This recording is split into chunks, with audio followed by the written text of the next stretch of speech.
जी, अस्सलाम वालेकुम स्टूडेंट्स, कैसे हैं? उम्मीद है सब खैरियत से होंगे। मेरे साथ मिस्टर शुएब ज़फ़र साहब मौजूद हैं।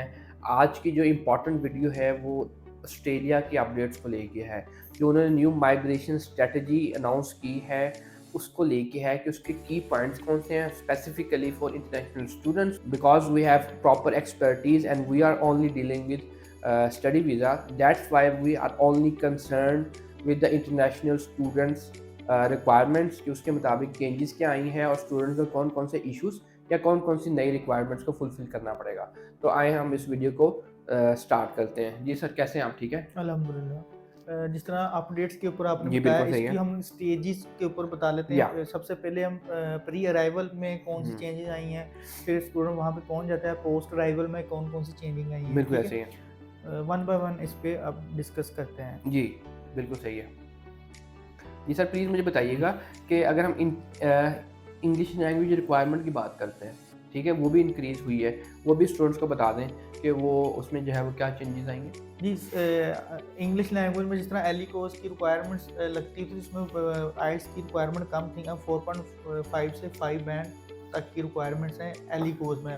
और दूसरा जो है फर्दर अंडर ग्रेजुएट में, पोस्ट ग्रेजुएट में मिनिमम जो है 6 बैंड नॉलेज में 5.5 बैंड यस, आपको रिक्वायरमेंट 5.5 रहेगी। को ख़त्म कर दिया गया है। दूसरी जो इम्पोर्टेंट अपडेट है सर वो जीएसटी को लेके है, हुँ। जेन्युइन स्टूडेंट टेस्ट को लेके कि जीटीई जो डॉक्यूमेंट्स थे जो सबमिट होते थे पहले, उसको जो है वो उन्होंने ख़त्म कर दिया है। अब जो है वो जेन्युइन स्टूडेंट के लिए कि सिर्फ पोटेंशियल स्टूडेंट ही उनके पास आए, उसके हुँ। लिए they have introduced genuine student test जो कि स्टूडेंट की क्रेडिबिलिटी को चेक करेगा और इंश्योर करेगा कि वहाँ पे सिर्फ क्रेडिबल स्टूडेंट्स आएँ, ऐसे स्टूडेंट्स ना आएँ जो कि स्टडीज़ में या अपनी जो है एकेडमिक करियर में इंटरेस्टेड नहीं हैं। जी, तो ये 2 चीज़ें जो इम्पोर्टेंट चीज़ें जो हमने डिस्कस कर ली, अब हम पोस्ट अराइवल को डिस्कस करते हैं कि स्टूडेंट वहाँ पे उसको अल्लाह खैर करे उसका वीज़ा आ गया और उसके बाद वहाँ पे वो स्टडी कर रहा है। उसके दौरान उसको जो है वो कौन-कौन सी compliances according to new strategy उसको जो है वो मीट करनी पड़ेंगी। पहले स्टूडेंट्स क्या होता था कि वर्किंग आवर्स को जो है वो एबॉलिश कर देते थे, उसको सीरियसली नहीं लेते थे जो इंटरनेशनल स्टूडेंट्स के लिए एलोकेटेड हैं। लेकिन अब से जो है उनकी भी कंप्लायंस होगी, उसको भी जो है फ्रीक्वेंटली चेक किया जाएगा कि स्टूडेंट जो है वो कितने आवर्स काम कर रहा है और उसके बाद उसके एकेडमिक रिकॉर्ड्स कैसे हैं, वो फुलफ़िल कर रहा है मिनिमम रिक्वायरमेंट्स और नॉट। ये सारी चीज़ें जो है उसको जो है वो पढ़ने की तरफ लेके आएँगी और उसको जो है वो एक्स्ट्रा काम करने से रोकेंगी। That is actually the crux of strategy. जी, नेक्स्ट पॉइंट इसमें ये चेंजिंग आई है कि बहुत सारे स्टूडेंट्स साइम जाते थे वहाँ पे ना, अपना इंस्टीट्यूट प्रोवाइडर चेंज कर लेते थे। बिल्कुल सही है। वो मोस्टली इधर से गवर्नमेंट इंस्टीट्यूट में जाते थे जहाँ की फ़ीस वहाँ पे कम होती थी, प्राइवेट कॉलेज की वहाँ पे हुँ, उन्होंने एनरोल कर लिया था। ये इन्होंने बहुत बिग चेंज लेकर आए हैं कि काइंडली जो भी स्टूडेंट अब जा रहे हैं तो उनका इस तरह का वो अभी स्टेप ना लें, कोई इस तरह का वो उनका इंस्टीट्यूट चेंज नहीं होगा। जी। जिस इंस्टीट्यूट में जाएँ एक इधर से सिलेक्ट करके जाएँ हाँ, बिल्कुल और सही। उनको यही एडवाइस है कि पब्लिक फंडेड यूनिवर्सिटीज़ को अभी से टारगेट करें, हुँ। तो जिसकी वीज़ा रेशो अच्छी है। हाँ जी, और दूसरा ये है कि अगर आप खुदा ना ख़ास्ता अगर आपको ज़रूरत भी पड़ती है, तो you need strong justification of that particular cause, आपको उसकी प्रॉपर जस्टिफिकेशन देनी पड़ेगी।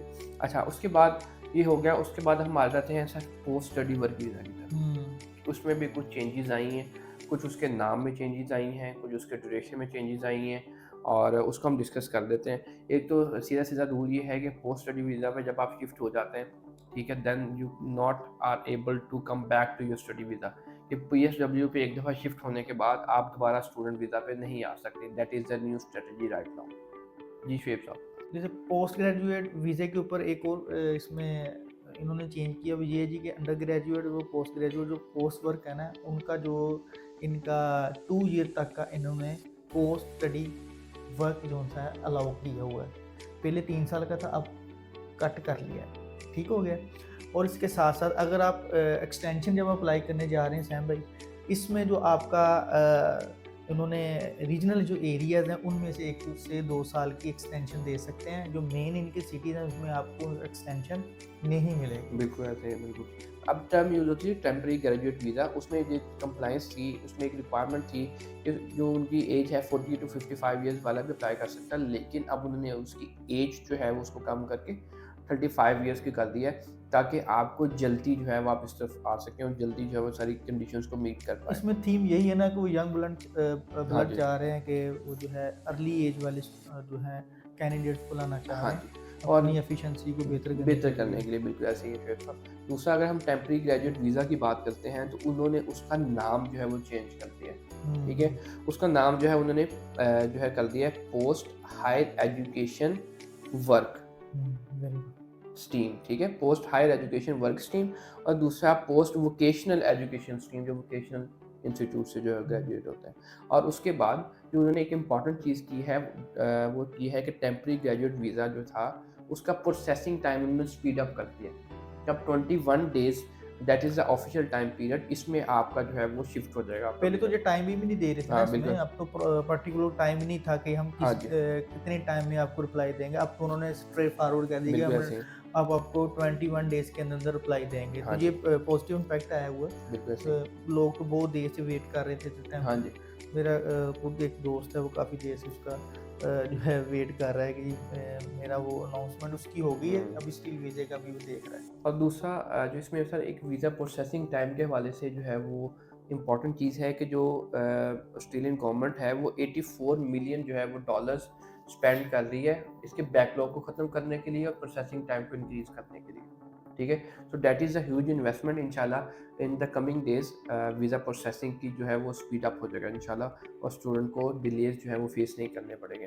That is all about today's update. ये इसके की पॉइंट्स है, that is totally related to study visa and international students. तो आप लोगों की कोई भी क्वेरी है, you can text me personally, you can call to our number for assessment. तो overall that is all about the updates. Thank you so much for watching this video. Allah Hafiz.